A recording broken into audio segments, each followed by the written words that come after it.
श्री राम, नमस्ते, प्रणाम। मैं एक्टर ऋषभ राजपूत। आज बहुत ही खुशी की बात है कि आज राम जी आ गए फाइनली अयोध्या धाम में। उनकी प्राण प्रतिष्ठा हो गई और आज हमें बहुत खुशी हुआ हम हिंदुओं के लिए।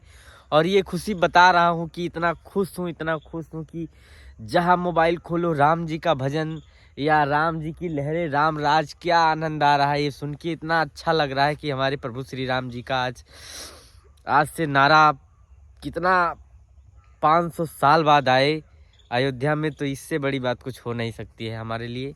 और आज बहुत खुशी का बात है। आप लोग भी खुशियाँ मनाइए, एंजॉय करिए और भजन में मय हो जाइए, भजन सुनते रहें, क्योंकि राम जी का तो सवाल नहीं है। वो तो प्रभु श्री राम जी हैं, उनका कोई जवाब नहीं है। और मोदी जी ने बहुत बड़ा काम कर दिया, ये जो कभी किसी के सरकार में हुआ नहीं था वो करके दिखाए। तो थैंक यू सो मच। ऐसी सरकार हमेशा इस सरकार के लिए सपोर्ट रहेगा।